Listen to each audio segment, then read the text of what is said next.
Hello friends, welcome to Goyla classes. आज के lecture में हम बात करेंगे इंटरव्यू से संबंधित कुछ इंपॉर्टेंट टॉपिक के बारे में। ऑलरेडी हमारी काफ़ी वीडियोस जो है यूट्यूब पे अवेलेबल है। अगर आपने प्रीवियस वीडियोस नहीं देखी हैं तो आप वहां पर जाकर चेकआउट कर सकते हैं। हमने हर लेक्चर के अंदर इंटरव्यू से संबंधित जहां जहां से टॉपिक क्वेश्चन पूछे जा सकते हैं आपके लिए, उन सभी टॉपिक्स को कवर किया है। तो चलिए शुरुआत करते हैं आज के लेक्चर की भी। पहला टॉपिक है, आज एक न्यूज़ है जो कि आज की ही न्यूज़ है, जिसमें अगर हम बात करें, ये है आपके जम्मू एंड कश्मीर की, जहां पर बात की जा रही है encounter starts in Anantnag, one more militant killed in the Rajouri gun fight. अब देखिए, जैसे कि मैं आपको हर लेक्चर के अंदर बताता हूँ, न्यूज़ हमारे लिए यहाँ पर ये इंपॉर्टेंट नहीं है। न्यूज़ क्या है वो इंपॉर्टेंट नहीं है, न्यूज़ का कंटेक्स्ट क्या है, that is the important thing for our interview purpose. Okay, so यहाँ पर क्या चीज़ मुद्दा जो है हमारे डिस्कशन का बनता है या फिर आपके लिए इम्पोर्टेंट बनता है, वो है जम्मू एंड कश्मीर की बात करें तो 370 आर्टिकल बहुत बार आपने न्यूज़ के अंदर सुना होगा। आई होप इसके ऊपर हमने वीडियोस भी बनाई हैं, आपने वो वीडियो देखी होगी और इंटरव्यू के लिए काफ़ी इंपॉर्टेंट टॉपिक है ये। अगर आपने नहीं इसके बारे में स्टडी किया है तो ज़रूर देख के जाइएगा। 370 आर्टिकल की अगर मैं बात करूँ, कॉन्स्टिट्यूशन के अंदर 370 आर्टिकल मेंशन था और उसके अंदर स्पेशल प्रोविजन जो है वो जम्मू एंड कश्मीर स्टेट को प्रोवाइड किए गए थे। सेंट्रल गवर्नमेंट 2019 में उनके द्वारा 370 आर्टिकल को स्क्रैप कर दिया जाता है कॉन्स्टिट्यूशन से, और अब जो स्पेशल स्टेटस था जम्मू एंड कश्मीर का वो छिन गया। उसके बाद उसे एक स्टेट का दर्जा जो था वहां से हटाकर उसे यूनियन टेरिटरी में तब्दील कर दिया गया। खैर, हमारे लिए जो मुद्दा है डिस्कशन का वो ये है कि जम्मू एंड कश्मीर के जो 370 आर्टिकल स्पेसिफिकली मेंशन किया गया था वो देखिए इस तरह से था। जम्मू एंड कश्मीर को स्पेशल स्टेटस मिला ही इसीलिए था क्योंकि वहां पर जो वहां के लोगों की डिमांड थी, वहां का जो ज्योग्राफिकल एरिया था, कई सारे फैक्टर्स को देखकर जम्मू एंड कश्मीर को एक स्पेशल स्टेट का दर्जा दिया गया था। अब देखिए 370 आर्टिकल जो है कॉन्स्टिट्यूशनली अगर देखा जाए तो अभी तक एक चैलेंज जो है पिटिशन सुप्रीम कोर्ट के अंदर दाखिल है, जिसके ऊपर डिबेट हो चुकी है ऑलरेडी और उसके ऊपर जजमेंट आनी बाकी है। बट उससे पहले की अगर बात करें 2019 से लेकर अभी 2023 तक के बीच में, तो किसी भी तरह से कॉन्स्टिट्यूशनली हम इसे इनवैलिड नहीं कह सकते हैं क्योंकि कोर्ट के द्वारा कोई भी जजमेंट ऐसी नहीं है। सरकार ने संविधान के अकॉर्डिंगली ही ये चीज़ें की हैं और खैर अभी जो जजमेंट आएगी उसके बाद देखेंगे चीज़ें कैसे होगी। बट मेरे ख्याल से जो कोर्ट का डिसीजन होगा वो भी आपका 370 जो हटाया है सरकार ने उसके फेवर में ही होगा। खैर, जो मुद्दा है वो ये है कि 370 हटाने का जो वजह सरकार के द्वारा बताई गई थी वो ये कि क्योंकि आर्टिकल 370 के अंदर जो जम्मू कश्मीर है उसको स्पेशल स्टेटस दिया गया था, जिसकी वजह से जो interaction of the people between the Indian state and the people of the other state, जो कि है आपके पंजाब, हरियाणा, जितने भी दूसरे स्टेट हैं वहाँ का और जम्मू कश्मीर, उनके बीच में, और दूसरा एक सेपरेटिस्ट या फिर सेपरेट एक जो फीलिंग है वो जम्मू एंड कश्मीर के लोगों में या फिर उनको अलग बनाती थी ये 370 आर्टिकल की वजह से।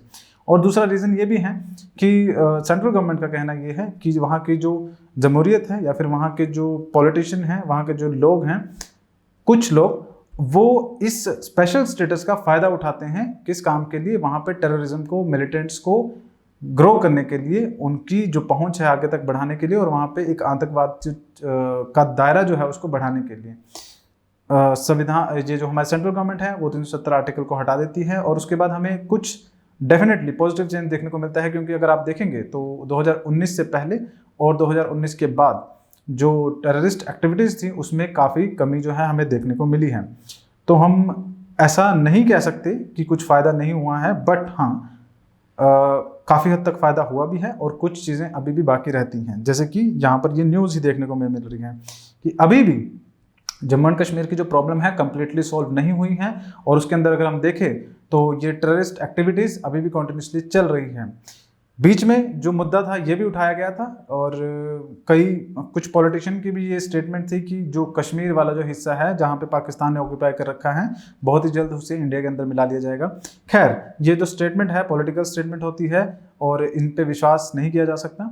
बट जहाँ पर हमारा जो मुद्दा बनता है, हमारा जो टॉपिक बनता है वो ये बनता है कि आपसे सवाल पूछा जा सकता है कश्मीर इशू के ऊपर। आर्टिकल 370 एक सेपरेट चीज़ है, वो डेफिनेटली आपको पढ़ना पड़ेगा। उसके अंदर पूरा जो है डिटेल में 370 के ऊपर सवाल पूछे जा सकते हैं। उसके अलावा जो सवाल पूछा जा सकता है वो ये कि 370 आर्टिकल हटने के बाद जम्मू एंड कश्मीर के अंदर उससे पहले और उससे बाद किस तरह के जो बदलाव हैं हमें देखने को मिल रहे हैं। क्या ये पॉजिटिव चेंज है, नेगेटिव चेंज है, उनके बारे में चर्चा होनी चाहिए। और उसके अलावा अगर बात करें तो 370 हटाने के बाद अगर सवाल कुछ इस तरह से पूछ लिया जाए कि कोई मान लीजिए कुछ नेगेटिव चीज़ें भी हमें देखने को मिल रही है, या फिर यूँ कहें कि उतना पॉजिटिव रिजल्ट भी नहीं आया है, टेररिस्ट एक्टिविटीज़ अभी भी हैं। तो सवाल ये है कि किस तरह से जो कश्मीर का सोल्यूशन है, जो कश्मीर मुद्दा है, उसका सोल्यूशन किस तरह से पीसफुली तरीके से किया जा सकता है, इसके ऊपर चर्चा करनी पड़ेगी। पाकिस्तान की क्या डिमांड्स हैं, इंडिया की क्या डिमांड्स हैं, और उन सब चीज़ों को एक टेबल पर बैठकर पीसफुली तरीके से वो हमें सॉल्व करना पड़ेगा। क्योंकि गांधी जी भी कहा करते थे कि कोई भी जो चीज़ है, अगर कोई भी फाइट है, कोई भी वॉर है, उसको अगर आप हथियारों से लड़ेंगे तो उसकी वो जो शांति होगी, वो जो पीस आप अचीव करोगे, वो बहुत लंबे टाइम तक नहीं रहेगी। क्योंकि हथियारों के जरिए जो पीस या फिर वॉर जीती जाती हैं वो कुछ टाइम के लिए ही होती हैं, और इस दुनिया में कोई भी समस्या ऐसी नहीं है, कोई भी प्रॉब्लम ऐसी नहीं है जिसका सॉल्यूशन बातचीत के थ्रू ना किया जा सके। इसलिए हम शब्द यूज़ करते हैं कि पीसफुली किस तरह से ये जो कश्मीर का मुद्दा है इसको रिजॉल्व किया जा सकता है।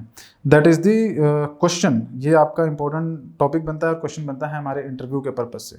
नेक्स्ट अगर बात करें, India Kerala shut school and offices to curb the deadly Nipah virus. ये भी आज की न्यूज़ है। निपा वायरस जो है केरला के अंदर आपका बढ़ता जा रहा है।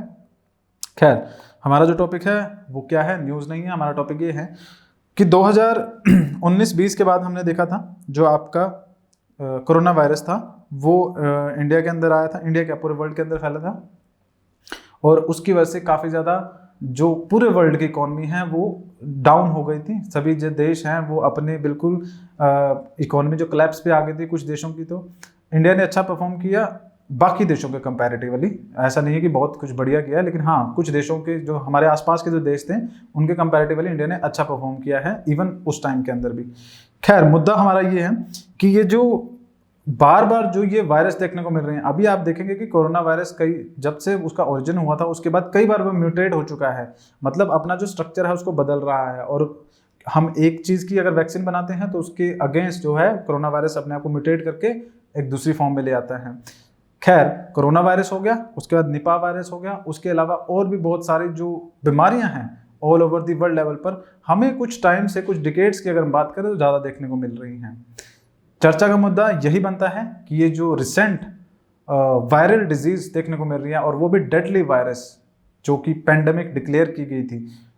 ये जो वायरसेस हैं ये पिछले रिसेंट कुछ डिकेड्स के अंदर, अगर मैं 10 सालों की बात करूं तो काफ़ी ज़्यादा देखने को मिल रही हैं। इनके रीजंस, इनके ऊपर हमें चर्चा करनी है कि क्यों ये ज़्यादा देखने को मिल रही हैं और इसका सॉल्यूशन क्या हो सकता है। जो ये बार बार हमें देखने को मिल रही हैं, जो वायरल डिजीज़ आ रही हैं और बड़ी तेज़ी से फैलती हैं, एयरबोर्न डिजीज है, मतलब हवा के थ्रू भी एक दूसरे से दूसरे पर्सन में पहुंच जाती हैं। तो ये डेडली वायरसेस होते हैं जो एयरबोर्न होते हैं, मतलब हवा के थ्रू भी जा सकते हैं, आपको टच करने की भी ज़रूरत नहीं है।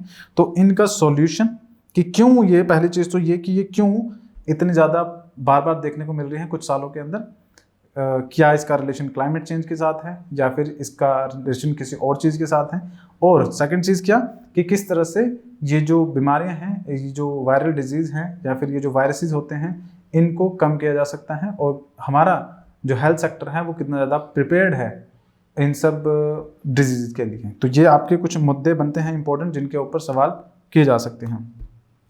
आगे अगर बात करें तो हमारा कोर्स है जो इंटरव्यू की प्रिपरेशन करवाएंगे, जिसके अंदर हम आपको 499 के अंदर, जैसा कि मैं आपको हर लेक्चर के अंदर बताता हूँ, हमारा पर्पस यहाँ पर ये है कि आपको टॉपिक्स जो हैं वो बताना। क्योंकि इतना ध्यान ज़रूर दीजिएगा कि जब हम इंटरव्यू के अंदर बात करते हैं तो हम कोई बहुत ही ऑर्डिनरी टॉपिक के बारे में बात नहीं कर रहे हैं। ये कुछ टॉपिक ऐसे हैं जिनके अंदर डीप नॉलेज होना काफ़ी ज़्यादा ज़रूरी है। तो हम क्या करते हैं कि हम ये जो लेक्चर है इसके अंदर आपको टॉपिक्स जो हैं वो बताते हैं। आप खुद भी इन टॉपिक की रिसर्च कर सकते हैं, बट हम आपकी हेल्प किस तरह से करेंगे कि अगर आप हमारा कोर्स बाय करते हैं 499 का, तो इसके अंदर आपको कंप्लीट जो टॉपिक्स हैं उनके डिस्कशन, आपका किस तरह से आप जो कम्युनिकेशन स्किल है उसको इम्प्रूव कर सकते हैं, क्वेश्चन का आंसर किस तरह से करना है, इन सब चीज़ों के बारे में चर्चा करेंगे।